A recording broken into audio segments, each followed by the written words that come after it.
Did you see Jigga's Snapchat? No, I haven't.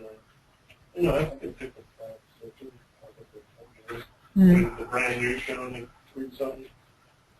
It was like Alex and somebody else wearing the exact same thing. He was like twinsies. Hello, I hear you talking. Oh, sorry, it was Howard. Okay. Now I hear an echo. What's that? An echo? Yeah, I hear my own voice. Oh, it's probably just my speakers. Feedback. Yeah, you got to take out the feedback. All right, hold on a minute. Hold on. Thank you. All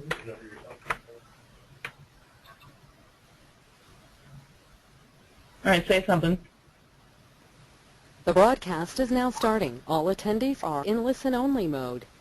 Good evening, everyone, and welcome to 203K in a Box, FHA Consultant Training and Marketing System, Power Team Innovator Coaching Call for July 2014. Thank you all so much for being on the call today. This is your host and the creator of the 203K in a Box system, Catherine Hall, welcoming you on our call today. It is not a hot day. It was actually pretty comfortable as opposed to recent months. We've actually had recent weeks, actually. And we actually are looking, I just completed a very interesting meeting just a few minutes ago where I was talking with an event coordinator for the upcoming National Association of FHA Consultants conference. And we are going to be making our plans. We're looking for September 2015 for the NAFAC convention, and you're going to see a brand new website and a whole lot of changes going forward with this. What we're going to talk about tonight, we're going to be discussing a couple of things tonight. One of the things that I want to talk about is something that has been coming up recently with members, and that is getting people to understand what the cost parameters are of the 203K project, the fee structure, and how to market the fees. So now for those of you who are on the call as new to the 203K industry, you need to understand that a lot of people, when they're talking with their loan officer, the loan officer really isn't sharing with them a good, solid understanding of what the fees are that are going to be paid by the client to you as a consultant. So now what I have done, because I'm working with people every day with this, first of all, I want to show you that in the material that you've received in your thumb drive, so if you are opening up your thumb drive, you'll see that in the Quick Start Training Tools folder, you will find in there the Independent Consultant Fee Schedule. This is a suggested fee schedule. You can do whatever fees that you want. I'm going to open this up. It's a Word file. Now, what you need to understand is, I'm going to move that over here so you all can see it. All right, and I'm going to shrink it so it's a little bit,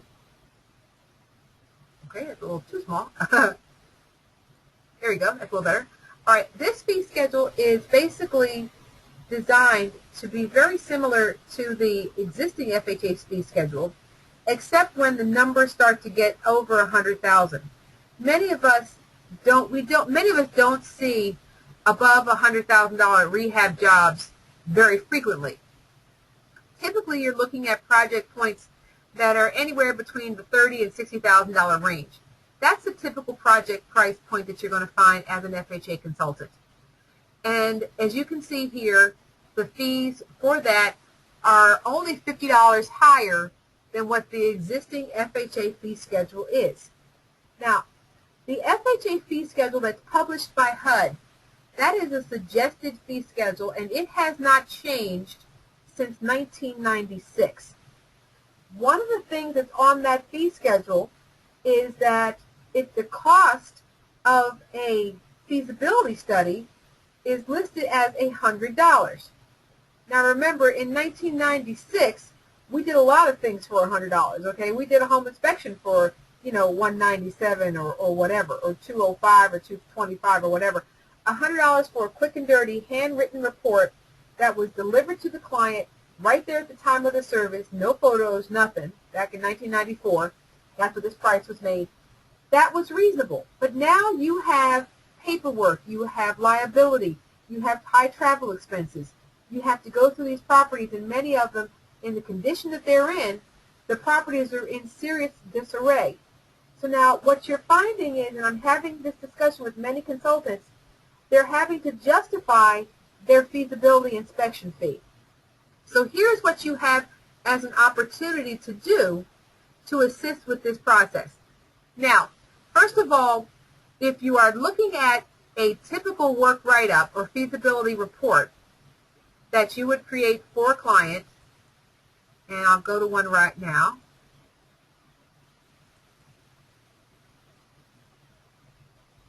And let's share that to you. This is a typical allowable fee agreement. Okay. Now, the feasibility study fee that I charge, that most of you charge, is $400. And for the most part, I do not see many of you getting resistance from anyone saying, oh, that number's too high. What you need to understand is that feasibility study fee is based upon the fact that you're going to create a feasibility report. Okay? So now, this is the property that I went out to yesterday. And when I got out to the property, I explained to the client $400, mileage, $13, per trip, termite inspection, if needed, work write-up based upon the repair amount. Now, when I received the consultant request form, and understand, this is the most important form you're going to get from, you've got to have this form. And this, you can see, the estimated rehab amount for this project was only supposed to be $45,000. Okay? So, $45,000, we know that with a $45,000 project, I'm looking at a work write-up fee of approximately $800, where of that $800, $400 is going to be paid to me at the time of the feasibility study. And that $400 fee is non-refundable. All fees paid to the consultant once the report has been delivered are non-refundable. Now, that is your typical scenario. What I want to show you now is where you have some flexibility. So you see what the fees are. You know the project is going to be a $45,000 approximate project. Now, let me go back here and show you this. Now, she was supposed to do this and she didn't get a chance to do it. Unless she put it somewhere else. Don't mind me. I'm just talking to myself. Hold on.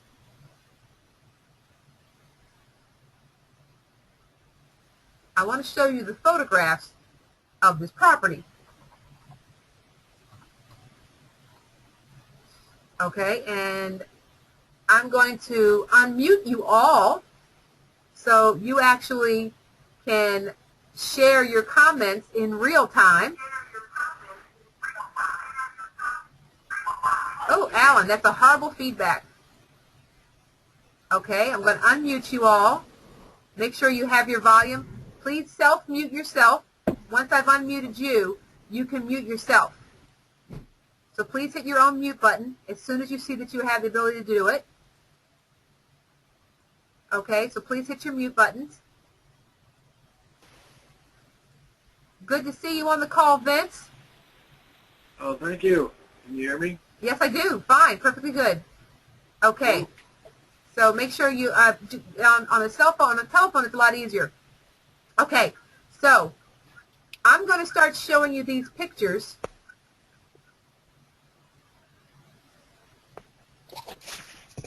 Let's begin the show.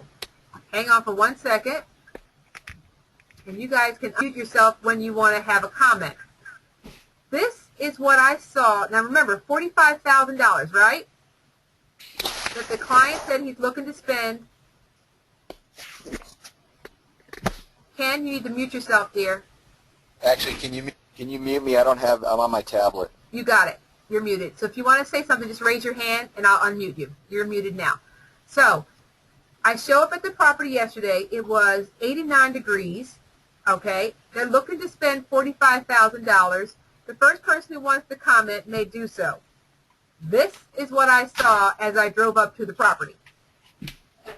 Wow. Everybody think this is $45,000? No wonder you said it was a hot mess. Yes, I told Samantha yesterday when I was driving away from the property, this house would have to warm up to get to be a hot mess. Dwayne, you got to mute yourself because you're making a lot of background noise. I muted you. Okay. The client said to me, well, can't we just paint? Okay. So his comment was, couldn't we just paint? I said, no, we can't just paint. The windows had rotted because the person that installed them they didn't flash the windows, so all the wood had rotted, so they had to put new temporary wood around the windows. So this is the property that the client can only afford $45,000. This is the door to the basement. It's an exterior entry to the basement. Okay. They might just do better bulldozing the whole thing and starting from scratch. Pretty much. That's pretty much where we're going to. So that's what this house looked like. Okay. That was the outside. Now sometimes the outside might look like that and the inside looks okay. Not here. This is my attic. Sometimes. This is my attic. Okay. And you can see that this is a junction box right here sitting at eye level with the wires just loosely hanging around. This is the second floor. That's my client crying in the corner. I'll bet. So this is the second floor. That's the bathroom. Okay. No. So Dwayne, you talked about wanting to come visit me and come hang out with me. Dwayne, I unmuted you. Do you still think you want to come hang with me? Yes, I want to come. Yeah. Okay. I enjoy myself. You would enjoy this. Yeah, 98 degrees on the inside of the house, 88 on the outside. This was the ceiling of the other bedroom. Wow. Stairs missing, balusters. This was the living room. Woohoo! That's more than 45,000. You think? Yeah, okay, I'm glad you noticed it. 45,000 would upgrade it to a hot mess. Pretty much. This 45,000 would get the outside done. This is the other bathroom. And there's somebody living in the house, actually. You're kidding. Oh, no, I'm deadly serious. There was a man living in the house. This house? This house.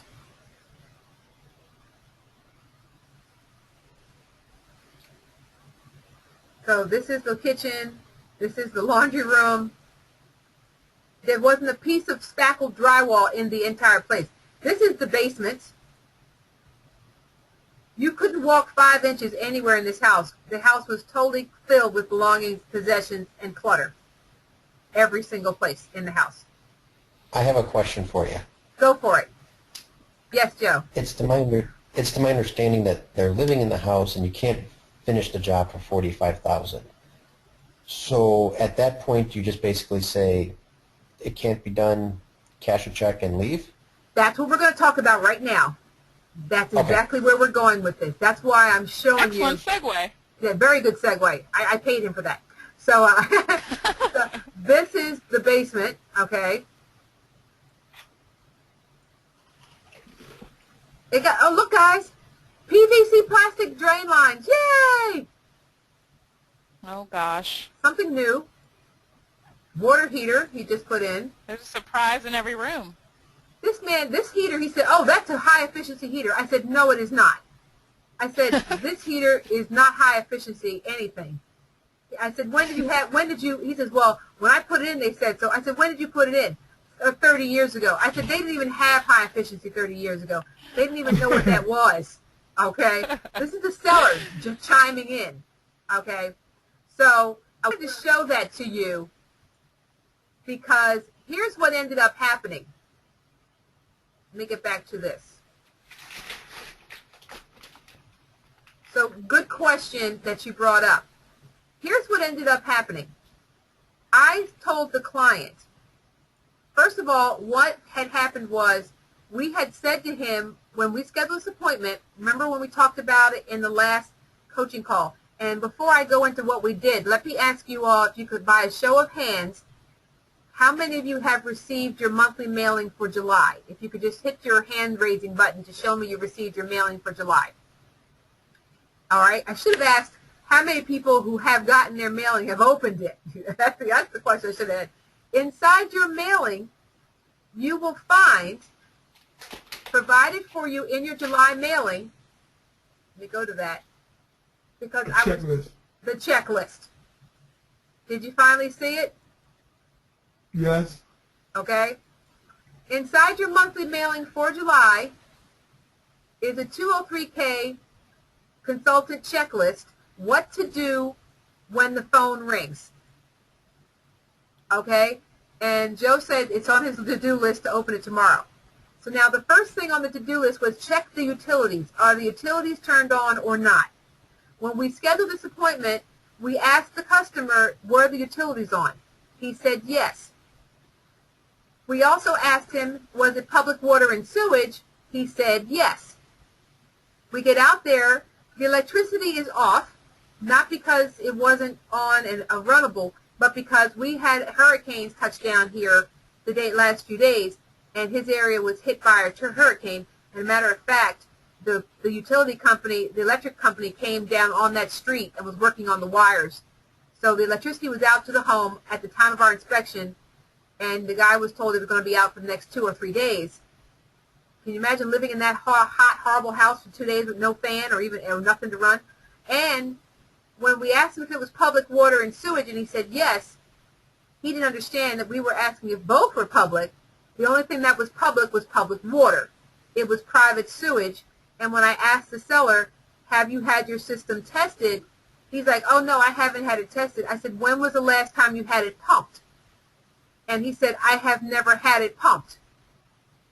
How long did I say he lived in the house? Anybody remember? 30 years. 30 years. So, Gross. what does that say to you is going to be the condition? Okay, Kenton, do me a favor.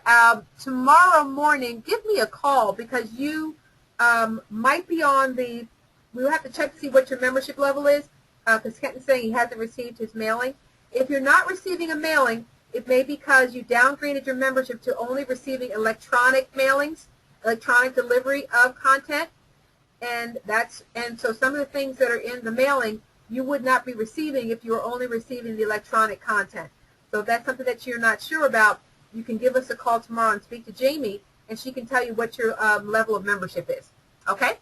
So for those of you who have received your mailing, you have this checklist, and is there a contractor involved? And in this case, there was a contractor, and he showed up at the appointment. He had never been to the property before. So these are the questions you want to ask. Okay, you're saying it's a $45,000 project. You have a contractor? Yes. Has the contractor ever been to this property? Is he the one that gave you that number? Yes. Okay, well, if the contractor's give you that number, you can pretty be comfortable that you might be okay with it. But in this circumstance, we said, do you have a contractor? They said yes. Can he show up at the appointment tomorrow? He said yes, but we didn't ask him, has he been to the property and has he given you a cost estimate? Because when the contractor came out to the property, he said automatically, oh, there's no way this is $45,000.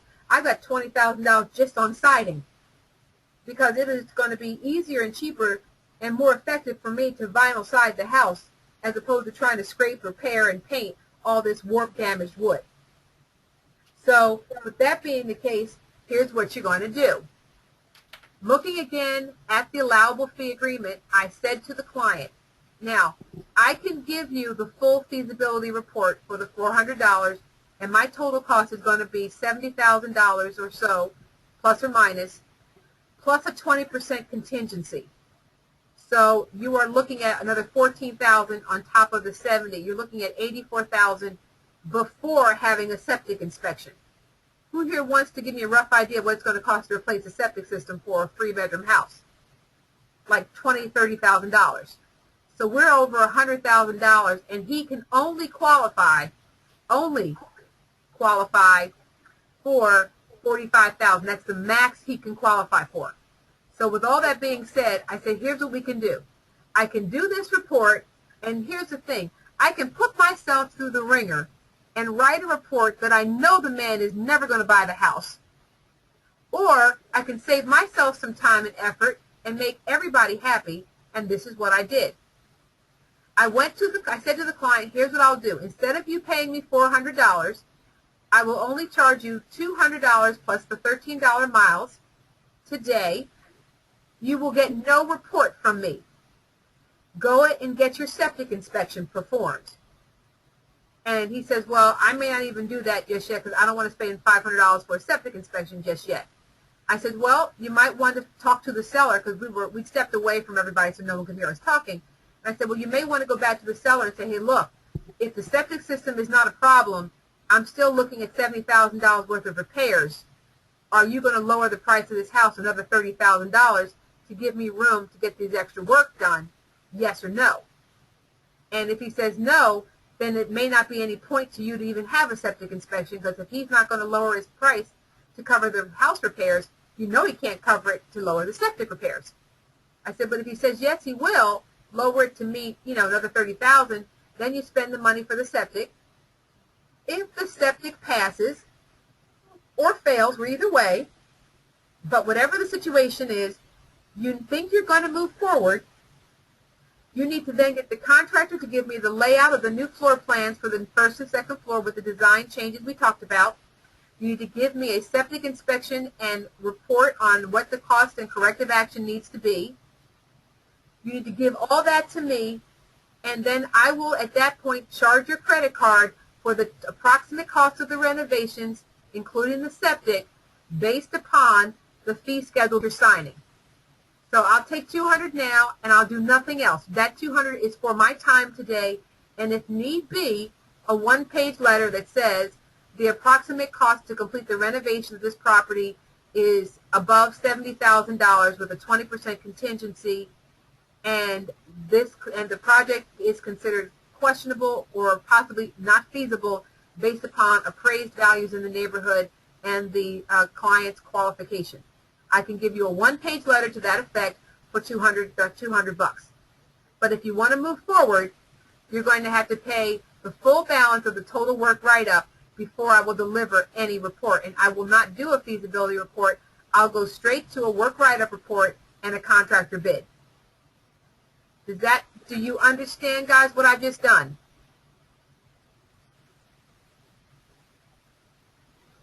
Does this issue come up often? It has lately. Lately, I've been getting a lot of clients who are squeezing into they are not knowing how much it's going to cost to do the work. And, I mean, come on. We all know there is no way on God's green earth that anybody with any kind of a skill, any kind of an ability to understand, I don't care what you're thinking. There is no way a kitchen that looks like this is going to be renovated for anything less than $15,000 just for the kitchen. And this kitchen was, and he was talking about, well, can't we keep the cabinets? I'm like, no, we can't. So he's like, he wanted to keep the wall cabinets. Why would you want to? He thought he was going to save money. Okay. So I'm like, no, because it will not appraise. Because the appraiser will look at this house and say, it's not worth anything without new cabinets. So now there's no reason anybody should have thought that this property was going to, he didn't know anything about construction, but his lender told him you can qualify for up to $45,000. That's it. I knew when I drove up, I'm like, oh hell, this is $45,000 right here. So it's a shame. He was attracted to this property because it's sitting on 3 acres. Okay, that's what attracted him to this property. Yeah, that kitchen is retro. Thanks, Joe. That's not retro. It's regurgitate. No, that's what that is. It's not retro. It's regurgitate. So yes, 3 acres. All the more reason to bulldoze the whole thing. Start that's over. exactly. Yeah, but he can't qualify it. Now, Jonathan just asked the question: was it even structurally sound? Believe it or not, yes, it was. You can't really see it from these photos, but it truly was structurally sound. I think I can go to the basement photos. There was no cracks. The attic had beautiful, solid, brick fireplace chase. You can see the basement joists were sitting on thick block columns. Look at the thick block columns. This was a very structurally sound. The house isn't going anywhere. But Samantha, what you not, because you're not in the industry, to bulldoze the house down. Let me ask this question and see if somebody can chime in verbally or type it into the chat box and raise your hand. If they want to bulldoze it down, what do they have to do? Keep the same pad. They have to keep the basement, the whole foundation. You keep the foundation here. That's exactly right, Mike Troisi. You can Mike, are you not muted? Are you self-muted? Because Mike, you can unmute yourself. Howdy, I have a little background noise, so I'm going to self-mute until I finish eating. Okay. Well, Mike just said another single guy with no potential for mating. And how did you know? Yeah, a single guy was trying to buy this house. You're absolutely correct. Yeah, exactly. And that's why he didn't care about what the kitchen looked like. And thank you, Jonathan. Asbestos testing, lead testing. Yeah, precisely. That you saw the asbestos floor tiles. There's that lead-based paint on all those walls. The contractor told him, we have to treat this whole base, we have to treat this whole exterior of this house as a lead property. Yep. So what you need to do, so that, here's what I'm trying to explain to you, gentlemen and ladies. One, use the checklist to qualify the property as carefully as you can before you get out there. Find out what is, if anybody has, where did you get this $45,000 number? Who told you $45,000 was going to be the cost to fix this house? Oh, nobody told me that. That's all I can qualify for. Okay? Then the second thing is, make sure you ask probing questions to save yourself the time of even going out to the property. Because here's the thing. He said he had public water. He didn't realize we were saying, do you have public water and sewage? He said yes, but he only had public water. Make sure you ask specific questions. Do you have public water? Yes. Do you have public sewage? No. When was the system last tested? Dwayne, I'm about to mute you. Oh. There. When was the system last tested? For a 203K loan, the property septic system can have an inspection date no older than 6 months from the date of settlement. So now typically our transactions are anywhere from 30 to 60 days from settlement. So if it's 6 months from the point when you even see the house, they're going to need another one for the underwriter. Okay, so make sure you ask the probing questions, or have your staff ask the probing questions, because I would have preferred not to have even gone out to this house. Because if you think about it, it took me 45 minutes to get there.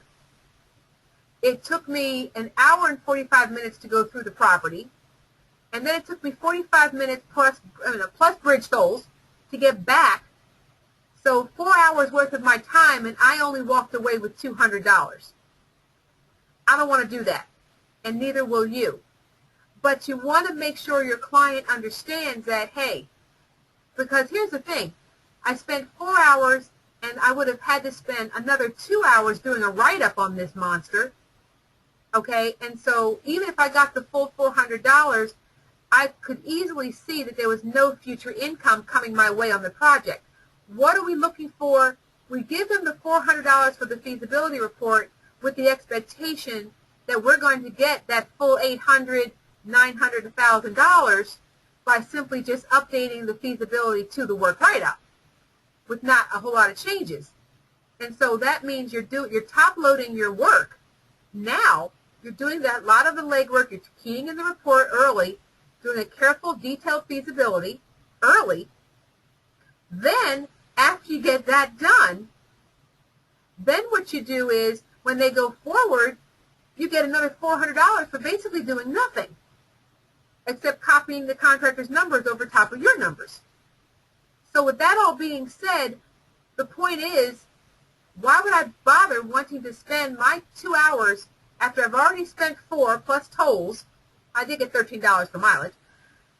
I'm spending I'm spending 4 hours out there plus another 2 hours back in my office for $400.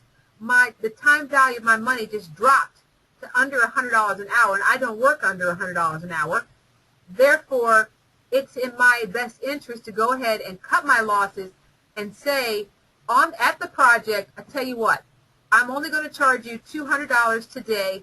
If you look like you're moving forward, let me know. I've got all my notes. I've got all my photos. I'll complete the package, but then you're going to have to pay the whole write-up package so that I know I'm getting my money for the work that I'm going to be doing before I do it. Does anybody have any questions?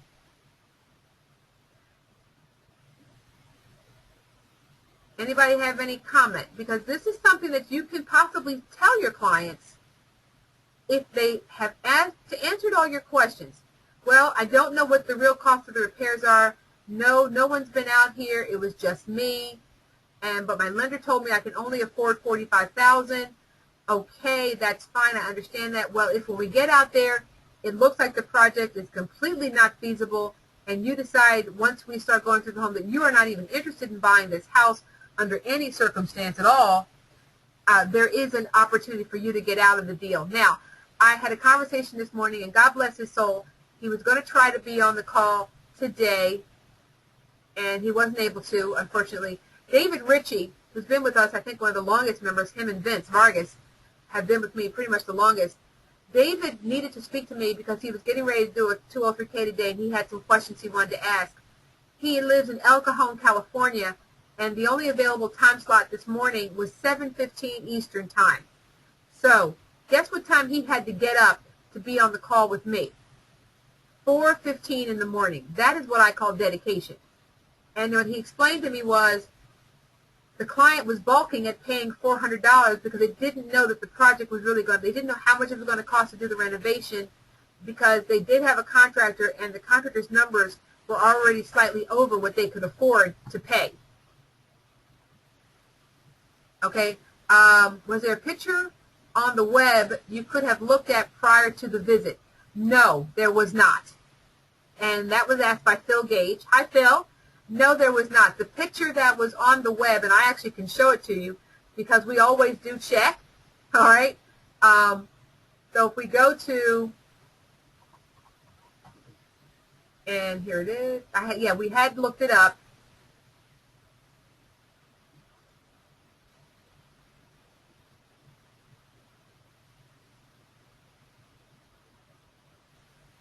And Zella's a little slow today. Come on.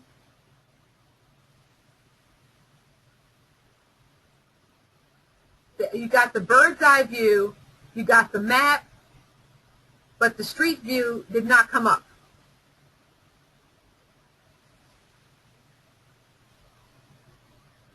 Okay, and as you can see, there's no reference to the type of plumbing.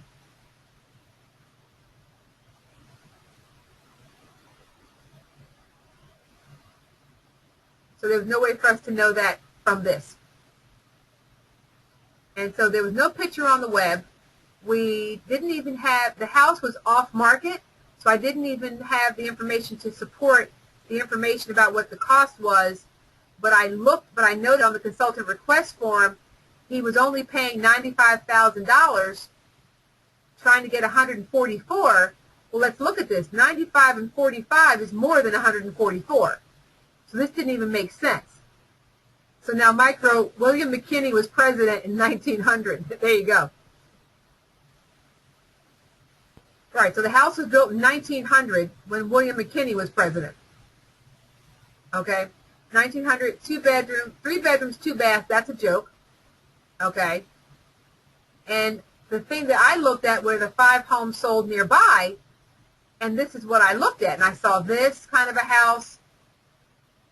All right, so I saw all these other homes in the area looking pretty decent. 199.9. 108 Cohawken was 489.9. The question that was asked by Joe was, how did the loan officer come up with 45K? Now, you can unmute yourself and ask your questions if you like. You don't have to just type it in. You can always just unmute yourself. How did the loan officer come with 45,000? He came up with that number by looking at what the client can qualify for. And that is why in your August mailing, you'll be receiving a 203K flow of events for the loan officer. And actually, the presentation is going to be called How to Get to the Table as Quick as Possible, or a flow of events for the 203K loan officer. And the first thing it's going to say is... Does any of that have to do with the appraiser, though? No. We don't pull appraisal until after the work write-up is completed. Okay. That just seems kind of backwards. Why? Because if the house is not going to appraise for after the repairs, why would you even start? Well, until you have the feasibility study to determine what the cost of the repairs are, there's no way to know what the after repaired value will be. Okay, I see what you're saying. Okay, they need our report first. But what I did ask the real estate agent who was present, what I did ask the real estate agent I asked her, tell me what are your max comps for this area, and I need comps that are consistent with this property. For example, this property here, the newest, let's go to the cheapest, we have a lot that's selling for $135,000. So look at this. We've got a lot that's selling for more money than his house is, a vacant lot. And it's right down the street at 123 West Cohawken Road. It's 12 acres. So 12 acres is selling for only $135,000. That's not a good thing. So what that tells me is that appraisals are going to be very low for this area. Here's 54 West Cohawken. That's 185. It's been on market 475 days. It's only a half acre, but it was built in 1973. For some of you in Florida, that's an old house. For me, that's new construction. So you've got all these properties. This is not a very up-and-coming neighborhood, just to give you a clue. So you have feast and famine. You've got the amazing houses, and then you have the junk. And we've got, in my house that I'm trying to work with, is junk. So you see, we do, with the ISN, if you're using the ISN system, and you key in the address, it will typically give you a picture of the property. And like I said, we couldn't get a decent picture. But that's a very good question, Phil, to see. Let me get a feel for what this property looks like. Let me see if I can get a picture off of Zillow or Trulia to give me a feel on what I'm dealing with. Great question. So what I'm trying to point out to you, gentlemen and ladies, is this. 203Ks are easy if you set them up well in the beginning. Your 203K lenders will love you if you ask the probing questions and get the important information before you go out to the property and charge someone $400 for a report that's absolutely useless. Now, some people, they want the report anyway. I did a property where I knew she wasn't going to buy the house. She ended up not buying it because we were scheduled for the consultation. I show up and she says to me, well, I just found out yesterday that the taxes for this area are like $2,000 a year. And that's just going to increase my bill, my money, so I have to lower my repair amount. I said, well, you can't lower the repair amount. In fact, I'm about to increase it. So you have to understand there's so many contributing factors that affect this number. People don't pay attention to it, and they're looking at you to give them the information. So if you feel that you want to help them feel more comfortable about the time and the investment of having you come out to the property, what you can do is say, if we get there and it looks like it's not doable, I can give you a single one-page report for $250 that you can use to get out of the deal. You might want to say $250. Tom Mitchell, if you have a question, you can go ahead and unmute yourself. You're not muted by me. Did you have a question, Tom? Your hand was raised. You okay? All right, I'm gonna assume you're okay. So what? Yeah, I didn't really have a question. You had asked me to just put my hand up Oh, a good. while Okay, back. I And didn't. never Oh, put it down. I missed you. Okay, I missed putting it down for you. Okay, great. So what you have to understand, guys, is we're in a situation where there's, unlike a regular home inspection. Let's talk about a home inspection for just a minute. You're going out, and I did a home inspection the other day. I know, made my head spin. The client who I did the home inspection for, just to give you a feel for things, I'll open that folder up so you can see it. And go there. Yes, I don't do home inspections. We all know that. Okay.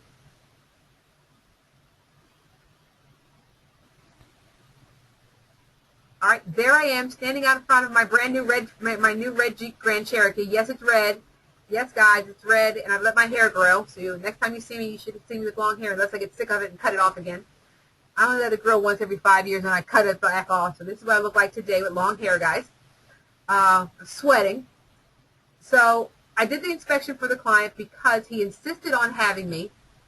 He was willing to wait 3 weeks. He told the seller, I'm extending my addendum to allow my home inspector.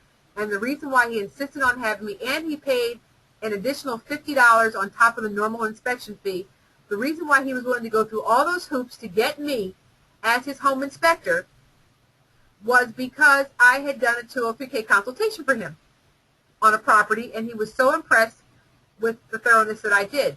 So now, as a home inspector, you're looking at properties that people are buying with the intent to move in right away. They know that the house has to be habitable. They're expecting to walk right in. So you can see, this is the home inspection that I did. It was clean, neat, nice, got on the roof, walked around, did it, 2 hours of boring. I hated it. It's just so boring to do home inspections. So, found some things wrong, had to do the report. But these people can move into this house. It's going to be habitable. There's no real issues that should stop them from being able to move in. This house is a far cry from the house you just saw. So with a home inspection, you're pretty much okay just saying, okay, what's the address? Are the utilities on? Yes? Okay, great. I'll see you there. You don't typically have to worry about septic and well. You ask if they have it. You offer it if you serve it. Termite, you do. But you're going to get what you can get, and you're going to do what you can do. And you're taking a snapshot of the property, of what it looks like while you're there, and that's it. Nothing else has to happen. If it doesn't look, if there's some things wrong from what you see, you give them the report, and they go to the seller, and they negotiate. And you're out of the picture at that point. After that, there's no further involvement of you in the purchase of this property. You do the inspection, you deliver your report, you walk away. You don't have to care what the sale price is. You don't have to care. Now, from my perspective, this whole second floor was an addition. And that's why this client insisted I be the inspector, because he wanted me to look at this renovation, the addition that they had put on. And I said, well, it's all finished up. I can't really tell a whole lot. Do you have copies of permits? Do you have copies of the contractors that did the work? There was apparently was a fire. Do you have paperwork on all these things? So I was able to give him some ideas on areas he had to look into. But I was done. Now, I didn't have to ask a whole lot of questions. It didn't matter. But with the 203K project, unless you have the information that you need to know what you're getting into, your client might be looking at this property. He thought he was going to move into this house. Believe me. He thought, well, I knew we had to do some paint. I knew we had to do some drywall, but I thought everything else looked okay. Well, that's a person who is living a fool's paradise. He's obviously not paying attention to what he sees, and there's no way for me to be able to tell him you're an idiot. But to say, tell you what, I'll give you this right up for. And I should have charged him $250 plus the $13. He would have probably been just as happy as the $200. And I probably will go up to $250. But giving them an out helps to address the fact that there's so many variables that sometimes you can't even identify what those variables are. You do the best that you can, but sometimes you're not going to know till you pull up to the house. And when you get there, if the client knows, look, if it's not doable and you want, you can get a single-page report for a fee of $250, which covers my time and effort to come out to the property and spend time reviewing it. So try to get as much information up front to start your job, and then it will move quickly and smoothly, and you will be able to help that lender get this client to the settlement table as fast as possible. I don't know if anybody noticed it on the request form. Look what they're trying to close on August 8th.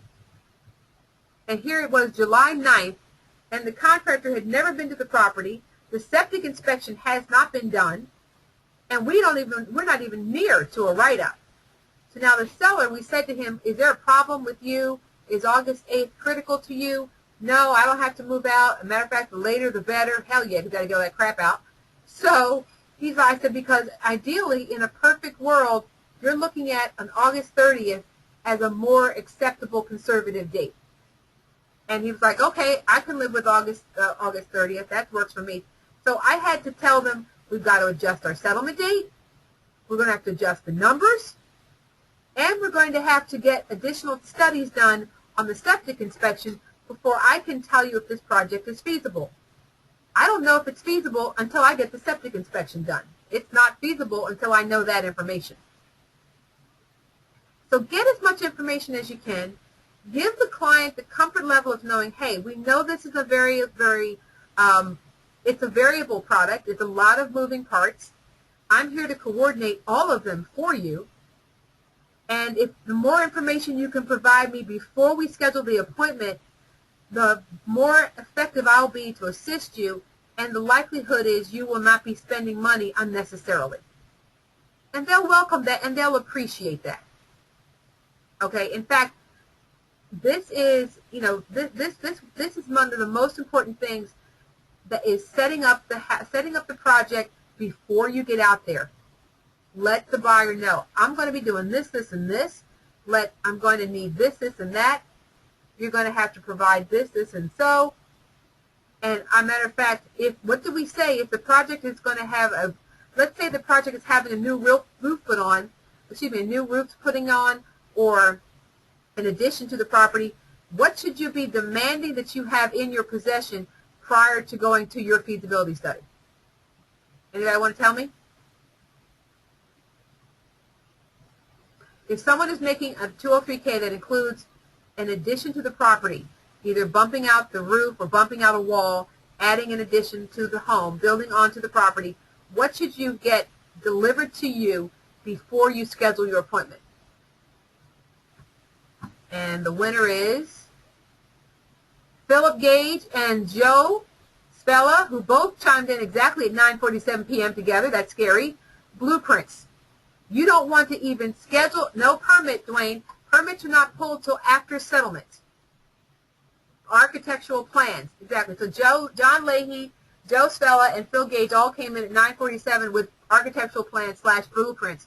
That's what you need before you go out to the property, because how can you calculate what the cost is to do an addition when you don't even know what the size of that addition is going to be, what the pitch of the roof, what type, how high is the attic going to be, what is the size of the rooms, what is the size of the bathrooms, where is it going to be located in relation to the existing plumbing, what is going to be the need for the heating modifications in relation to the existing heating.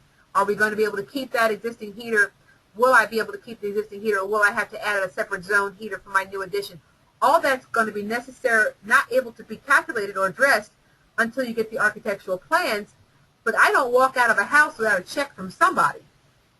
And if I take a check and can't do a report because I don't have the information, they look at me like, well, when are you going to deliver the report? I paid you for it. Well, yeah, you did pay me for it, but I can't do the report until you get me the architectural plans. When did the architect say he was going to get them to you? And then you start hearing a whole lot of conversation. So you don't want people to be looking at you like you took money under false pretenses. Get those architectural plans first. Then, and so in order to be able to get those architectural plans, you need to get the consultant request form, because what's one of the biggest clues you're going to need an architectural plan with a project? I'll tell you so you don't have to worry about typing slowly in there. And you can just hit your unmute button. The biggest clue that you're going to need an architectural plan is that estimated rehab amount. If you're at $70, $80, $100, $150,000, you pretty much know that something major is being done to this house, which will dictate plans. And so when you see that number, you ask the consultant, you ask the client, so tell me what you're planning on doing. And you should be asking that of every client. What is your plan for this project? Oh, I just want to replace the drywall, put some new siding, get a new kitchen, gut 2 bathrooms. Well, if I had heard all that, I would have said, well, wait a minute, that's more than $45,000. What the client actually said is, well, I only want to do what the mandatory repairs are. I'm pretty okay with the way the house looks. That is what this man said of this house. Are we having fun yet? Okay. So when he said, I just want to do what the minimum repairs are and some siding, and some painting. He said, I just want some painting done and a kitchen. That's what he told Maria. I want some painting and a kitchen. Are you kidding me? So if they say, oh, we're ripping off the roof and we're adding a second floor, or we're ripping off the side and we're putting a whole 2-story addition or whatever, do you have architectural plans and has a contractor given you an estimate on the scope of work? And they say, yeah, the contractor was out, and yes, here's my architect. Even if they're not fully sealed plans, do you have even rough drawings that I could work with from the contractor, even just pencil drawings or something that can, with room dimensions and roof pitches and things of that nature? So does someone have a comment or question? Yes, I do have a question. Go. What happens when all of those answers are like, oh, I think we're going to do this, or I think we're going to do that, and I don't have a contractor. We're just not really sure. They're like very vague and unrealistic to the answers. That's fine. I welcome that, because your job is to give them the information to allow them to speak intelligently to the contractor. But what you need to know is, what are their plans for the property? So if the client says, well, we're not really sure how much it's going to cost, but our plan is to rip off the roof. Well, if your plan is to rip off the roof, then neither I nor a contractor can give you any kind of reasonable estimates until you pay for an architectural drawing. And they say, well, the architect, that's like $2,500. Yes, it is. And you need to pay that before you can get the plan, at least a portion of it. But the good news is, after closing, I can reimburse you out of funds from the renovation project that will be allocated toward architectural funds or architectural drawings. I can reimburse you all the money you advance right now for those drawings. Does that answer your question?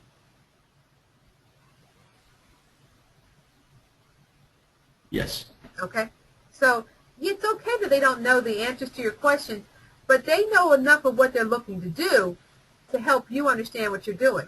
How this man could think that these boarded up windows covered with plastic and wood would not need to be replaced. He's living in a pipe. He's been living in a pipe tree. He was so enamored of the 3 acres that he knew he could subdivide. He's looking at money in the future. He's thinking, oh, I'm going to get this property for $145,000, and I'll be able to subdivide and cut the lots and sell it and get some money for people who want to build new homes. You got to, you know what? If you are interested in making money on this property, you're going to have to spend money to start out. Okay? So that's what I wanted to share with you all today. I wanted to build on the fact that, yeah, pipe dream. Did they legalize pot in PA? Not yet. Jonathan, can you send some pot to this client, please, from Colorado? Because he's smoking something. He needs to. Okay, he needs to smoke something. So, Yeah, he needs to start smoking. he needs to start. No, he actually probably start drinking. So Yeah, so do something. but that's why. Stop living in denial. Stop living in denial. So that's what the importance is of this consultant order-taking checklist, and that's why we gave it to you in a cardstock, a glossy cardstock, so that you can have it available to use over and over without it getting ripped or folded up or whatever, because this is going to be one of the tools that you're going to need to use early in your and if you set yourself up early on to use this when you're booking appointments, okay, make sure you are addressing that. All right, so proposed closing date. If it's a short sale or foreclosure, also ask if there is flexibility from the short sale lien holder in the event the settlement date is too soon. You need at least 5 to 6 weeks from the date of the feasibility inspection for settlement. So these are the things you need to ask. Okay, and so that's why I created this, because the more things you can get people to understand, the more you're going to address the problems up front early. So now we're going to incorporate all of these questions in the PowerPoint presentation, the 203K flow of events for the loan officer, how to get to the table as quick as possible, getting to the table as fast as possible, or a guide, flow of events for the loan officer, loan broker.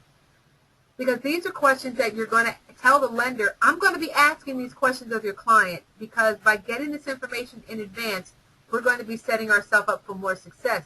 You can help advance the process if when you see the project, you see that it has a septic system, telling the client before you schedule your consultation, you need to know that the consultant's going to need an updated septic inspection report. And perhaps the consultant, you might provide septic inspection services, which would be fantastic, because then you truly are a one-stop shop. So if you can provide septic, you can say, do you have a septic inspection done yet? No, you haven't? All right, well, I can come out and do that. And if it looks, if it looks like it's going to be a successful septic inspection, I can go ahead and allocate the time to do the feasibility study right then and there. Or if you like, we can just schedule the septic inspection, and I can come back another day for the feasibility study once you get that report. So if you have that service, you can definitely offer it. We are hoping to, in just a few minutes, we're going to start having our sharing time where people can share what their activities are going on. But we are hoping to get Ben Fontan of ProLab to be our guest speaker on the All Power Team coaching call this coming Thursday to talk about mold inspection. We've added mold inspecting to our services here at our Value Home Inspections, and I'm loving it because I'm adding money on my 203Ks because all these homes have indications of mold. So this is cool for me. So I'm really excited about that. So let's see, what do we have here? Can you update us on software? Yes, I'm going to update you on software. I did add mold as well. Very good. Software is pushed back because of a couple things, and the biggest problem the software is pushed back right now, it's pretty much ready to go. I'm about to offer beta testing probably on the 20th. By the All Power Team coaching call, I will be having a beta version to show you all. That's probably we're going to spend a good time showing the software. Right now I'm being held up by the lawyer, the copyright protection lawyer. He's comparing the software to the rehab estimator software to make sure I'm not going to be in risk of being sued by corporate niche. So that's where we are right now. The ink is almost completely dry on the software. I'm waiting for the lawyers now. Sorry to say, but they couldn't start until we had more of the process done, and it will integrate with ISN. So you'll be able to enter your information into ISN, and it will push the necessary content into the system. So since you're asking a whole lot of questions, why don't you go ahead and unmute yourself, and we'll just go ahead and start with you, Joe Spella. Go ahead and unmute yourself and tell us what's going on in your world. Me. I'm not picking on you. I want you to go ahead and share your questions. They're great. I've just been busy with just regular straight-up home inspections, and I did submit all my paperwork to the FHA, and I'm just waiting to hear back from them. When did you submit it?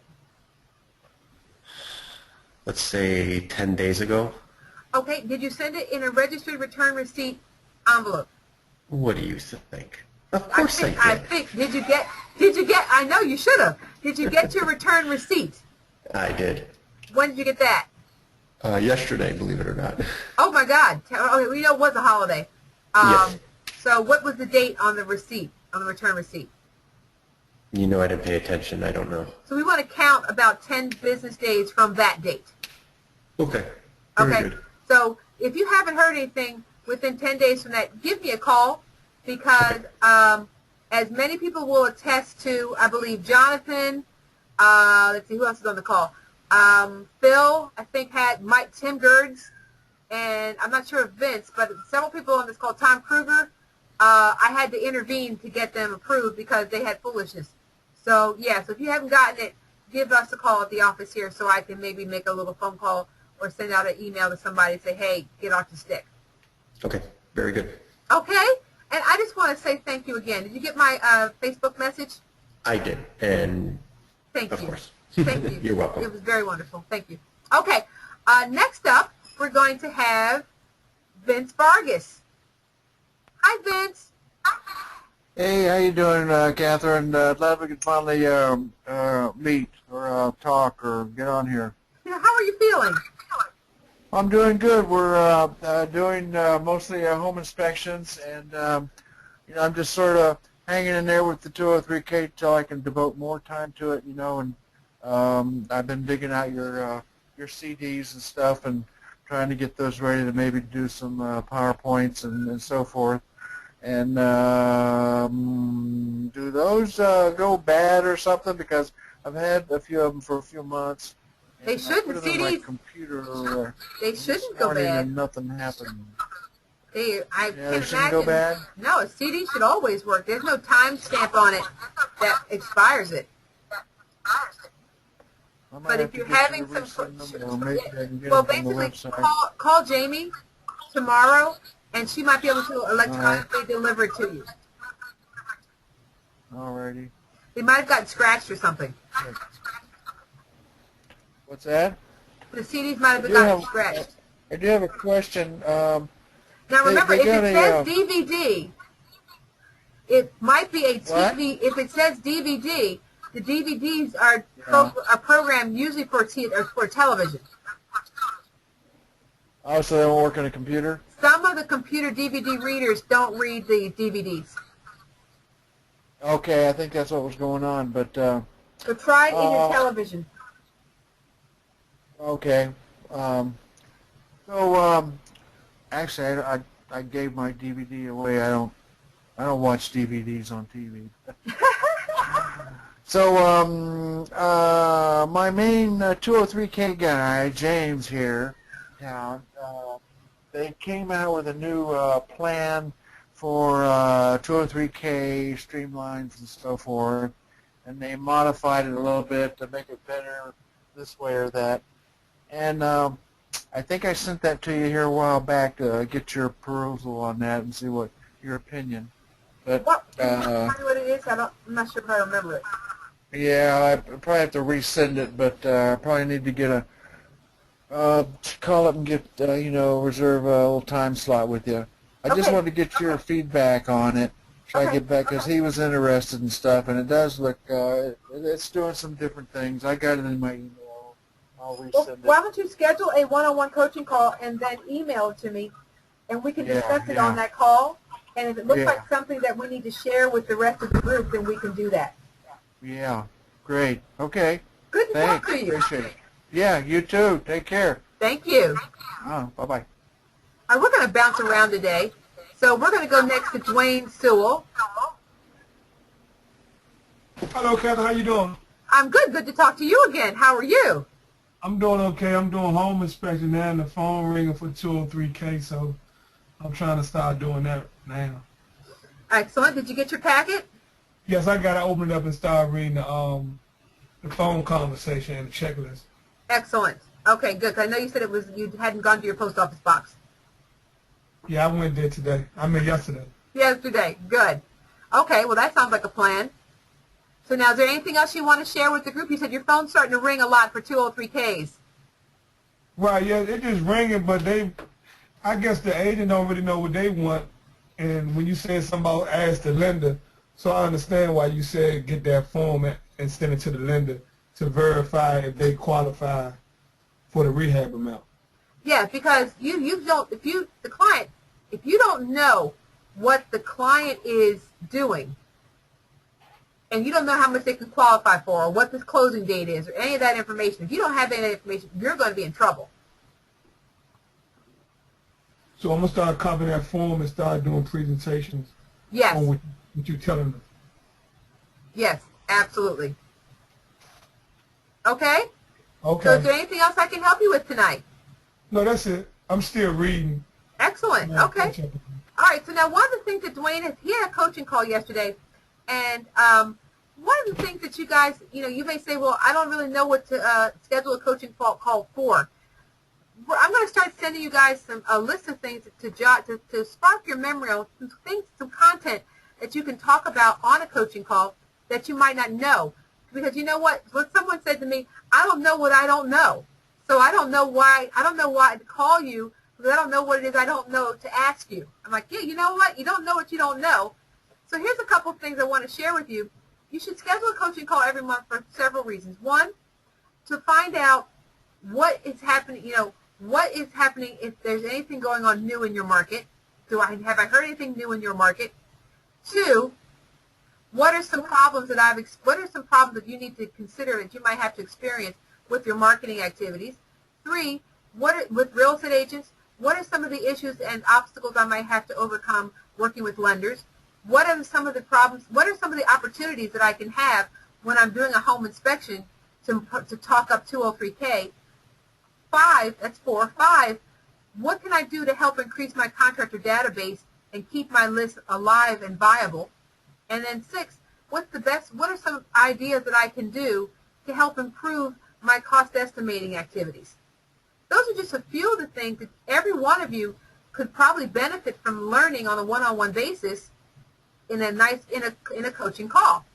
And we're going to send you out an email with every couple of days, every month, of some questions that you might want to consider asking or topics that you might want to bring up to make it worth your while to schedule your one-on-one coaching. Okay? All right, so Dwayne, so those are just a few of the topics that we discussed yesterday that you can delve into further on your next coaching call. Okay. All right, thank you. All right, so we're jumping around, and we're going to go to Timothy Gertz. Hey, Timothy, how are you today? Hi, Catherine. Can you hear me? Very well. Okay, good. Because the last 2 times I was on, my internet connection must have been bad, and I couldn't connect with you. Oh, my gosh. I could hear you, but I couldn't speak. So what's going on in your world? So, yeah. Well, been doing home inspections, and I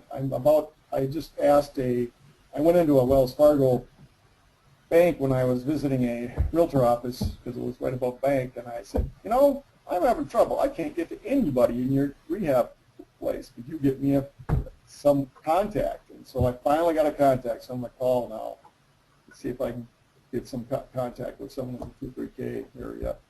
Oh, wonderful. Good job. Good sticking to it. Very nice. So, and you got to understand that these people, they might not be doing 203Ks. They have a rehab department, but if they don't know of a good consultant to refer the business to, they'll bury their head in the sand and do other things and not worry about 203K because they can't find anybody to help them. So you might have to hunt them down and say, hey guys, I am here to help you.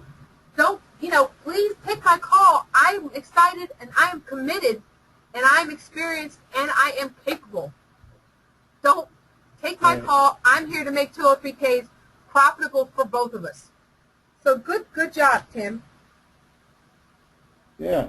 Thank you. Anything else going on? Just a little slow on the 4th of July here, and then hopefully. Yeah. We had a nice slowdown. Yeah. You know what? I finally, after 20 years, I basically went on vacation 4th of July week. I said, you know what? Nobody's calling for inspection this week. Everybody's on vacation, especially with it being on a Friday. Everybody left on Thursday or left on Wednesday. Yep. Okay. Wednesday, yeah. So this is what's going to have to happen. So now I said, you know what? And I came back to work, and I had 203Ks that I'm doing already, and I'm just basically excited about it. So, yes, keep up the good work. Okay. All right, thanks. Bouncing back up to the top. All right. Tom Kruger, I'm going to unmute you. I hope it doesn't drop you because Tom just said every time it drops him, every time I try to unmute him. So I'm going to try to unmute you. I hope it doesn't drop you. Here we go. Go ahead, Tom. Can you talk? I unmuted you. Did I lose him? Oh. Okay, Tom Mitchell, while we're waiting for Tom Kruger, do you want to unmute yourself? Hello, how are you? I'm good. How are you? Good. I actually was supposed to be talking to you this morning, and the link didn't work that she sent me. So I ended up calling and listening to music for a little bit. I didn't have a coaching call on my schedule. Yeah, she had it actually, I found out what it was. She had actually made it for yesterday versus today, and Oh, okay. at 6:30. But that's okay. I've emailed her back, and she's trying to get me set up on the next one. Did you see my email? I did not. I will check Okay. emails tomorrow. I actually, Tuesday and Wednesday, I was in the field. Today, I was in the office. Tomorrow, I will be in the office as well. So if you want to just try to give me a call sometime tomorrow mid-morning between, say, 10 and 3, and just hit the extension for me, extension 3, you have a good shot of just catching me right here in the office. Okay, I've got an inspection in the morning. Maybe after that I'll be able to do something there. But yeah, basically I've got a broker who has a lot of questions, and she actually wants to do one for herself. And she's got questions on a very good property. It's $70,000 property with comps of, oh, what are the comps in this thing? They're very good. And well, one of the things that I did was, since we're moving the timeline back for the software, I have researched the other software that's out there, the other online software. It's not as good as the Rehab Estimator, and it's not as good as our online software, but it's only $15 a month, so that you can actually go ahead and start doing it and just only pay $15 for the 1 month while you're waiting. and I could do that. That's for Yes, sure. yes, that's what I wanted. I wanted guess, to give people that option. So why don't we schedule a coaching call tomorrow for us? So if you can, talk to Jamie and see if you want to actually schedule a specific call tomorrow. Let her know that, I told you today that she could go ahead and put you in for the afternoon tomorrow on a slot. That'll work. I appreciate it. I'll email her right now. Yes, and then Right. be at your computer, because what we can do is we can go ahead and register you for that online software. Okay, I will email her right now. Perfect. Excellent. All All right. Thank you. Good night. Congratulations. All right. Bye-bye. Bye-bye. Okay, next up is poor Tom Kruger. He got dropped off again. Bless his little heart. Well, Tom, if you get back on, hopefully he can just go ahead and just type in what's going on in his world. Phil Gage got a phone call, and he had to take, so he's going to be on the call next time. I'm going to make a note that he needs to schedule a coaching call, too. Jonathan Leahy. Go ahead and unmute yourself, Jonathan. How are you?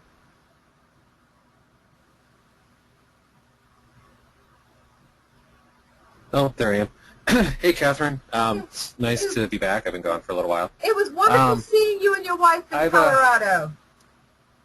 It was a fun time. Definitely a fun time. Well, I didn't recognize you at first because you weren't wearing red. Yes, So I know. me. I wore blue all week. Yes. That's true. Yes. Air Force blue. Yeah. It's been pretty good, actually. I created, based on one of our conference calls, I actually created a new email address for my company specific to 203K. Oh, what that is I've been it? getting out so that it's 203kinfo@arocksolidhome.com. Very nice. I like that a lot. Yeah, so I've been kind of talking that up so that the lenders can use that to email me, either call me or email me, and then send all communication to that email address instead of my regular home inspection one, so I can keep things kind of separated. And so I was happy about that. So it's Working out really well. 203K. So someone just asked me to repeat that because they like the idea. So it's 203kinfo at, and then your company name, Yes. rocksolidinspection.com. So we could Yeah. say, I could say 203kinfo at valuehomeinspections.com. That's very, very cool. Very nice. Yeah, so when I do my new business cards in the future, I'm going to add that as an additional email and just start, blasting that out there as well. So, and it was actually the server I have. It was really easy to set it up. So it took like 10 minutes most to get everything set up, and I've got a separate folder that I just labeled 203K info, so that when I get an email, it drops in and I can see it. So it worked out really well. Very cool. I was working with a client last night on a house that, really nice house, and they love it, but they only wanted it. They're like, well, I think we only can keep it for a couple years because the floor plan is kind of weird. And they said, you know, we want to do some renovations on it, but they didn't want to. They're like, all we know how to do is, you know, Home Depot credit cards and that kind of stuff. And they said, you know, can you think of any way we could do? They wanted to convert a laundry room to a bathroom, and then they wanted to move a laundry room into a kind of a dead space in a garage.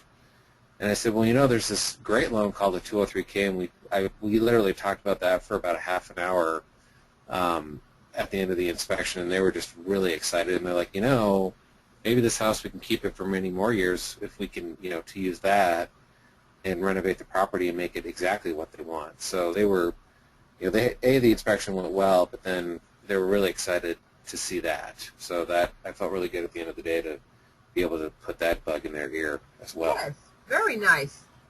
Well, what I wanted to share with you, you are so good at doing new marketing ideas. We use Vistaprint for a lot of our print work. We just updated our business cards. So what you all should be looking at on your screen is my new business card. And hopefully it'll start showing in a second. I see, there it is. Okay, so that's my new business card. So now I'm actually putting on my business card the certified seal stamp on the front, and I'm putting right there on my business card 203K Rehab Specialist. So this is our new, this is my new company business card. That's the front of the card. Let's see if I can show you the back. I'm not sure if I can show you, get to that. Because our slogan is home of the 5 free. 5 free guarantee. So let's see if I can open up and show you the back of the card. So yeah, put that 203K in the box certified seal on there on the front, and hopefully if the internet would speed up a bit, let's see if it can open up. I want to show what the back of the card looks like, because all of you should have access to all this information. And let's see if I can get to the back. Come on, come on, come on, come on. Really, it's slow. Ugh. I don't know what's taking so long. Oh, and Catherine, I did want to let you know, because you might laugh. Okay. I actually got a phone call from Renovation Ready a few weeks ago. Really? What did they want to say? They wanted to know if I wanted to do an inspection for them, and I of course wanted to humor them, because I guess I wanted to torment them. But I asked them, I said, you know, exactly what is it, you know, what are you looking for, you know, all this stuff. And they said, well, what we do is we give you a checklist, and you go out and you fill out these boxes, and then you send it to us, and then they create basically the work write-up from that. So basically, I was like, so it sounds like you're basically having me do basically a minimum property standards. They're like, yeah, exactly. And somehow they're going to take that and do the work write-up. How are they going to do a work write-up? I said, okay. Yeah. So what did they want? What did they want to pay you? They don't pay me. The client pays me directly. And they're like, yeah, we pay $220. The client pays me directly on site. And how much are they getting? Yeah. Well, and the funny thing was, I was going out of town. They called me the day before I was going out of town for 4 days, and I said, well, yeah, I said, just so you know, I'm going to be out of town until Monday night. And they said, oh, let's check with the buyer. And they called back. They said, yeah, they don't want to wait that long. So, but did you give him Kenton's name? You know, I forgot to. I'm sorry, Ken. You can kill me later. Well, you should have sent him. Come on, Ken, chime in.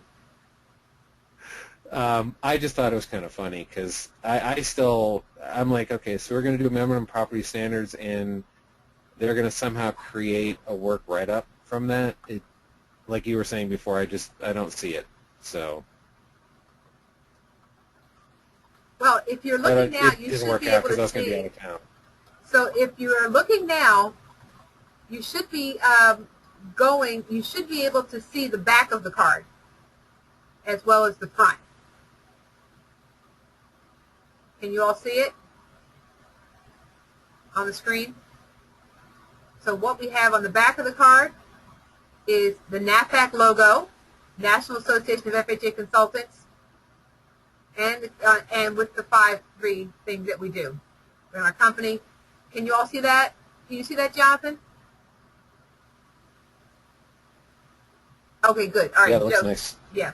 So this is what we did, and so we've got reference to 203K on both front and back of the card, and so I'm looking to get people to ask questions about what is NAFAC.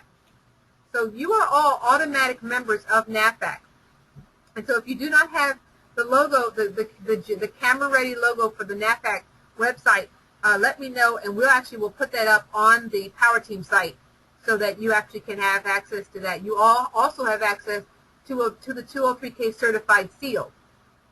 Okay, and when do you learn the secret handshake? You'll learn the secret handshake when we come to Florida in December. And we actually moved that date up, so it's not going to be the 12th and 13th. It's not going to be the 13th. It's going to be December the 6th. Too many people were complaining that they wanted to do Christmas shopping on the 13th, and they didn't want to come Oh, okay. Timothy asked, what is a free 30-day home inspection? Oh, that's a great question, Tim. Does anybody know the answer?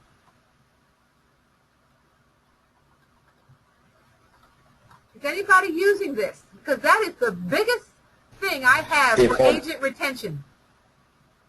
If I'm not mistaken, that's where you guarantee your inspection for 30 days or you do the next one for free. Well, that's exactly right. It's a little bit different than guaranteeing the inspection. What basically it is, and if anybody would like the copies of this flyer or any of the details on how to do this service, please let us know. But this is one of the biggest things that agents love, and we get agents use us just for this. So what you're looking at is the information. No matter if for any reason the house that we inspected falls through, if you don't buy the house, we will do the next house for free if scheduled and performed within 30 days.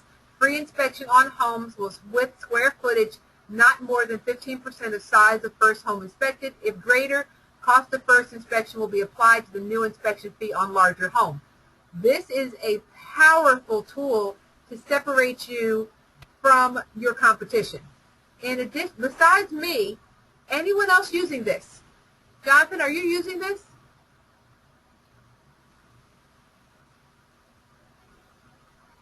No, I'm not. This will I haven't even thought about it actually. This will give you agents where you will you will be able to get indoors where you are not in now. It does work. I've used it a few times, as a matter of fact. Yeah, who is that? Joe. That's Joe. Yeah, and Dwayne says he uses it too. That was me, Joe. That's Joe. Yeah, Dwayne Sewell uses it. Com Kruger says he uses it, but not for free. He does. He gives people a 50% off. He gives 50% off the next effect. But do you give them a longer time frame? Some people have something known as a home buyer protection, where they charge them a surcharge on the first inspection, and they can get the second inspection free up to 60 days. I know some people do it that way. I tried that. And that didn't work for me. Nobody wanted to pay extra up front. Didn't work for me either. Yeah, so I just said, and so now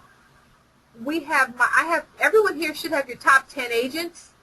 You should know who they are by off the top of your hand. You should be able to rattle them off. I've given my top 10 agents one exception to this rule, and the exception can only be 2 days. So in other words, we did a free inspection this afternoon, and that was the 31st day. Okay, and we're like, okay, well, you've given me 20 inspections in the last 4 months. I will give you a free one 3 days later. Because the problem was the seller went out of town and didn't sign the agreement for sale, so they couldn't get the inspection scheduled. So, but you've got to stick to this, scheduled and perform within 30 days. You can't let someone say, well, it's 35 days. I'm sorry, we have to draw the line somewhere, and the line is drawn at 30. Because think about it. So you don't get it from me. You don't get it free from me. You're going to pay somebody else, or you're going to let us do it when you were satisfied with our service the first time. So we usually give them a little bit of a discount to make them feel better about it. For example, we'll probably throw in a free termite or half off the radon to compensate for the fact that, no, I'm not giving you a free inspection, but we'll still make it worth your while to go ahead and use this and not be ticked off. Okay? So good job. Thanks for asking that, Tim. Hey, Catherine. Yes. Hey, Catherine, real quick, do you charge extra for the termite inspection, or is that part of the free as well? No, termite and radon is an add-on. So Okay, even so on a just free, your home inspection is right, free. Yeah, so even on a free one, I'm still usually still popping out $200. But I charge $125 for radon and $75 for the termite. Yeah, we do the same thing down here, but with insurance reports instead. Okay, yeah, with your wind mitts and stuff like that. Yeah, my 4 points and wind mitts, and Yeah. we don't have much radon down here, but somebody told us we do. Yeah, you do. You have radons everywhere. Get the money. So great question, Timothy. Thank you. So Tom Kruger, please type in what's going on in your world. I won't touch your mute button. I don't want to take you off. And while we're having him type that in, Mike Troisi, what's going on in your world? We had a good call this afternoon. Did you find out about that morphing of a 203K? I did not find out about the morphing. I had so many things I wanted to talk about, but I don't want to be too selfish.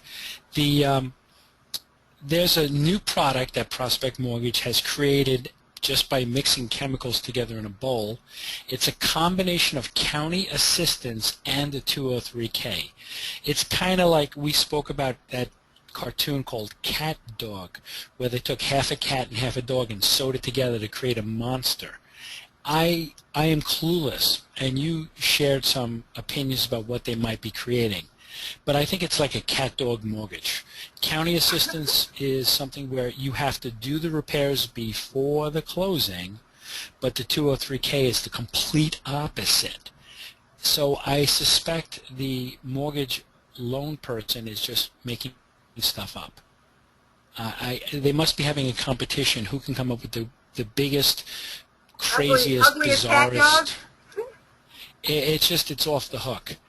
And there's just so many things. So I'm going to be going out tomorrow to do another 203K refinance with a customer. Yummy. And Love those refis. I'm going to be, having fun with that. I'm in the middle of another 203K full rehab, and I'm having fun with that. And so I'm going to be doing 3 at the same time, which is exciting, and it's a first for me. Fantastic. So I'm having a wonderful time.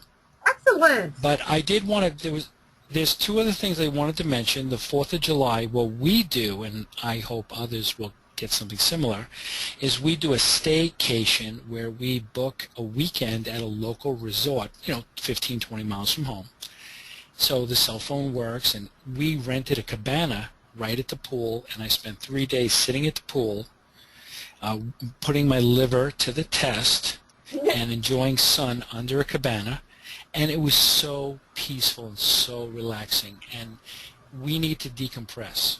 We're working our butts off. We're doing home inspection 203K, and we need to decompress before, like that other nice gentleman fell off a roof. Yes. I hope I never fall off a roof. No, thank you. Yeah, we actually went up to the lake.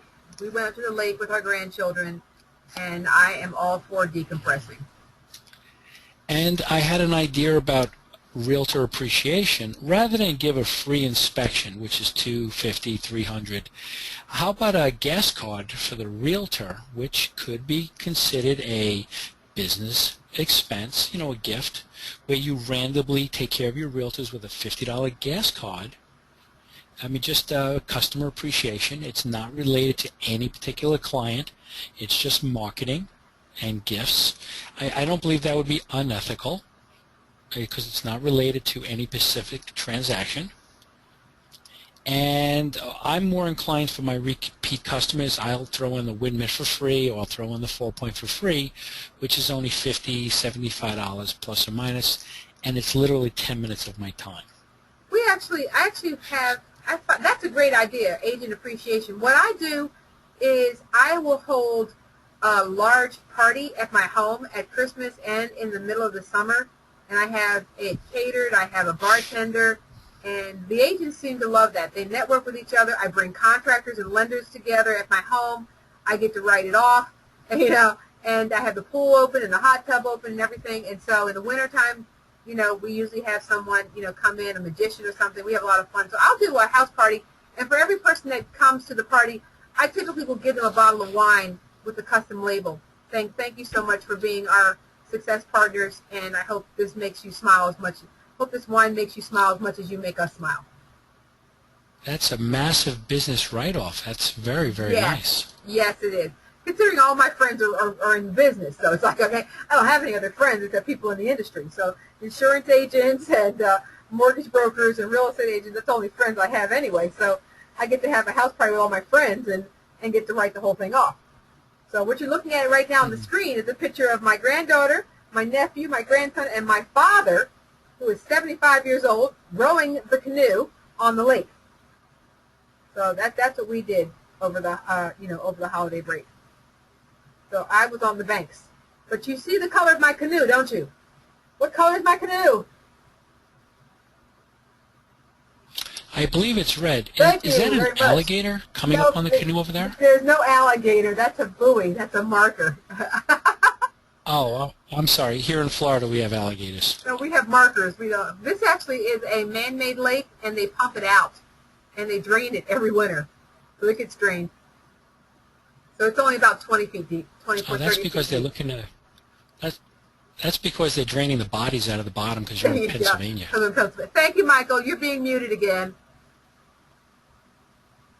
Okay, next up is I'm going to read what Tom Kruger wrote, because every time I touch him, it screws him up. He wrote that inspections are up over last year. I think everybody is doing pretty well, but slowed down around the 4th. It slowed down around here because it's like 90 degrees with like 91% humidity. He's called on a few loan officers and took a sample book. So now by that, he took a sample of a 203K consultation report, a feasibility study report, to show them what he can do for them. Very good. And he's gotten some positive feedback and waiting to see if we get calls. Well, now that you've sent the sample book, now you need to start sending them on a monthly basis some of the flyers and things that you can be printing that you're getting each month. Keep your name on their lips. Okay? Definitely do that. Very good job, Tom. Way to go. And let's see, who else is on the list today that we haven't spoken with yet? Ken Farrell.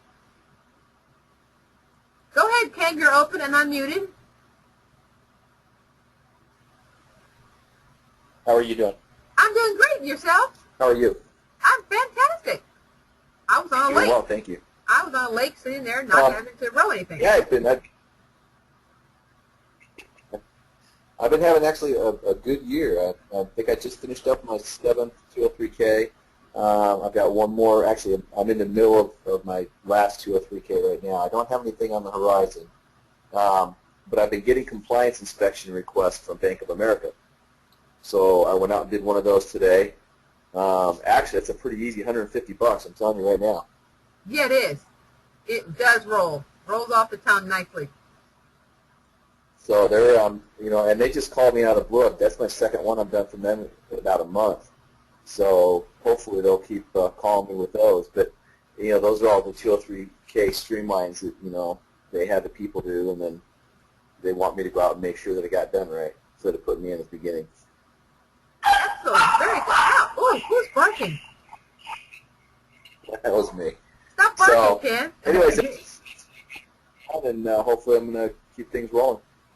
Ken, keep it rolling because, there are so few consultants in Arizona. And considering how much the properties need renovation and repairs due to the extremes of climate, it really is something that we need to really bump it up in Arizona. Yeah, well, it seems like it's starting to, kind of catch on a little bit, but a lot of these banks just are really big on the streamlines and not using consultants, so.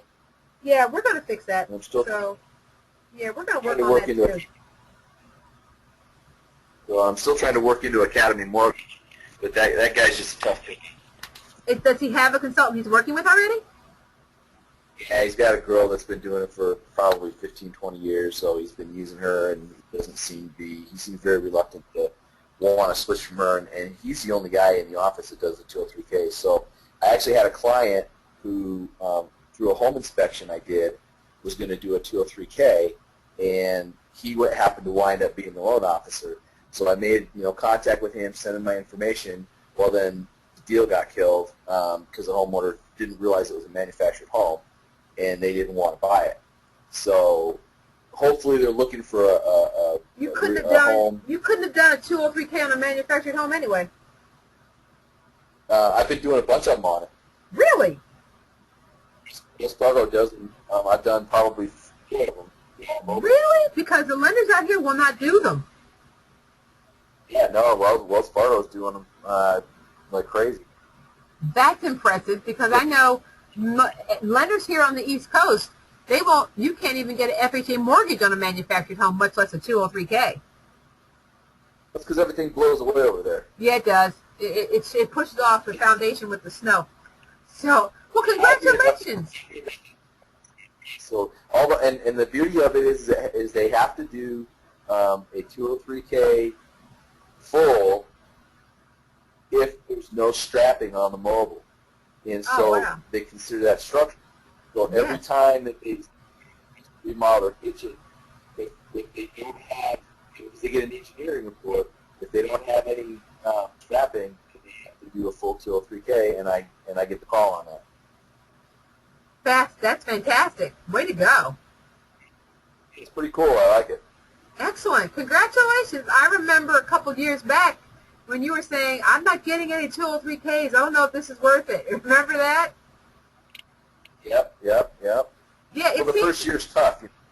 The trying first to year break is. in, and Arizona's just not a big state for 203Ks.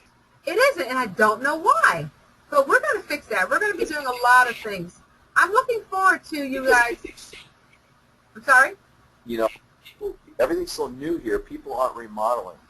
Yeah, so, you guys have a lot of new construction.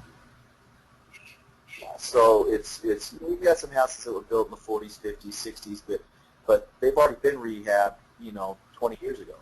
So, some of like that picture you showed, that house hadn't been touched in 30 years. Exactly. So we have a lot of that here. So we got to figure out who is the players. And so the guy has the Academy Mortgage Lender. He has a lady who's doing it for him, and he's happy with her. I get it. And you know what? That is what happens. It's not like a home inspection where a real estate agent will use anybody who comes down the pike who's cheaper. The fees don't matter. And once they've got a consultant that they're happy with, they won't change.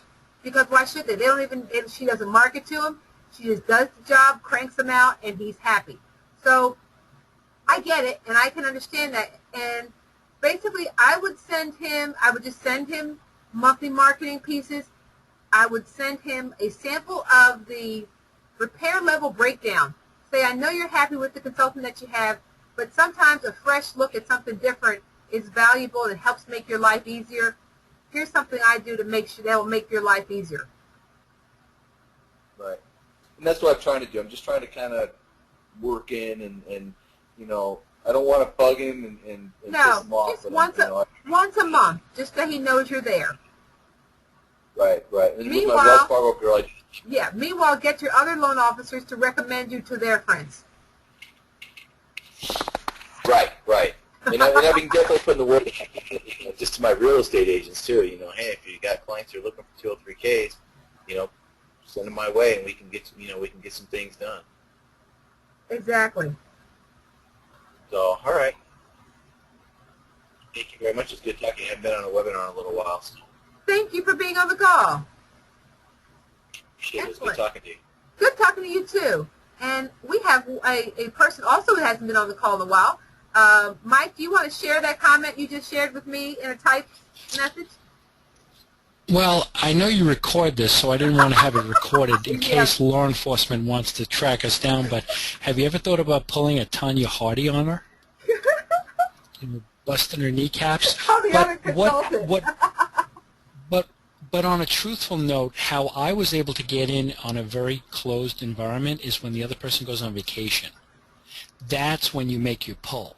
They go on vacation, or they're sick, or they fall off a roof, and you step in, and next thing you know, they're gone. Oh my goodness, there's one person I think I've missed on the call. I'm sorry, he just left. That was Alan Cooper, and I didn't see him on the call. Uh-oh, sorry, Alan, he had to leave. Okay, so he said, good information tonight, thank you, and good night. So I did not see him. I missed him, so I'm sorry about that. Anyway, but yeah, that's what you do. You just once a month, hey, you know what? I think it's wonderful you've got someone who you're loyal to and you appreciate working with. But here's the thing. Everybody takes a vacation. Everybody gets sick. I'd love to just spend a few minutes so that if you ever need a backup, you know where to find me and what I'm going to do for you. So try that. Just so that you're not trying to learn about me in an emergency situation. We just, spend a few minutes where I can just tell you what I can do for you if you need a backup. Okay, so go for it. I am very pleased. Yeah, no. Just try that, and just once a month, tapping into his hand, he will respect your discipline and your consistency. All right, send him the Just for Fun. Send him a bunch. Walk in his office and say, hey, I just want to drop off a couple of these Just for Fun flyers that I create each month, so that people can have something to do while they're waiting in the office for you, or when people are waiting for settlements or things of that nature. So I thought I should give a couple of these to you if you like. If you like them and you want to, I can always add your logo, add company name, and I can, because I distribute these to real estate agents in the area. So if you want to work with me, we can co-brand and do some marketing together. I bet you she's not doing that. Probably not, because she's already locked in. Right. So tell them what you're doing. Tell them how you're going out and doing real estate office educations. Tell them how you're doing marketing. Tell them how you're out there visiting real estate offices and home buyer workshops and the nonprofit counseling agencies. And then how you would be more than happy to co-brand him for an opportunity to share in the business. Okay? All right. Well, I'm on it, Jules. Okay. There you go. Thank you. All right, gentlemen, let me see. Did I miss anybody else? I don't think so. I think I got everybody. Thank you all so much for being on the call tonight. Do me a favor. Before this meeting, I had a meeting with the event coordinator. We are planning on a 3-day event for September of 2015. And it actually will be around September 11th, September 10th, 11th, and 12th in Valley Forge. It's going to be at the Valley Forge Casino and Convention Center. I'm working with the event coordinator now to firm up the details. I will be planning to start putting early registration out there. Early registration out there in September of this year. We're hoping to have a celebrity guest speaker, a movie star. I won't say who until I get the paper signed on the paper. The code for the website is on your newest newsletter. It was changed when July 5th, so I am not sure what that code is. Look at your newsletter. It's 203K capital Summer. Capital Summer. All right, so 203K S and then Summer. Yeah. And you found that on your newsletter. Okay, yes, I did. 203K capital S lowercase UMMER. And it will change every other month. It was 203K Expert for a couple of months, but every 2 months typically it does change. Because people get it who are no longer in the group, who are no longer getting the webinars, and I don't think it's fair that people should have access to that information that I really try to keep as proprietary for my paying members as much as possible. All right? So guys, keep in mind that this event is going to be the first 203K summit of its kind. I'm going to have mortgage lenders there, HUD representatives there, other vendors there, and it's going to culminate with a 203K informational fair for the general public. So I'm trying to do a combination, and I'm working to see if we can get CE credits for some of this event for all of the national associations. I know InterNACHI said they'll give us credits. I got to work with ASHI and NAHI to see if we can get credits for this event. So please keep your minds open. I will be giving all of our existing members a significant discount. Right now, the price point for the 3-day event, which includes a luncheon, it includes a reception, it includes a dinner. Right now, we're looking at a price point of $295 for the 3 days. Okay, so and that's going to have a poker tournament as well. So we're trying to make it fun as well as educational. So keep your calendars sealed. Keep that section circled in September, right? September 10th to the 13th. Okay, guys? So that's the last thing I want to say. I want to thank you all so much for being on the call tonight. I really appreciate everything that you do to support me. You make me feel good. You make me feel needed and wanted and valued. And I can't thank you enough. This is your 203K Queen, Catherine Hall, wishing you all a continued safe and happy summer. I will see you on the next coaching call. Good night.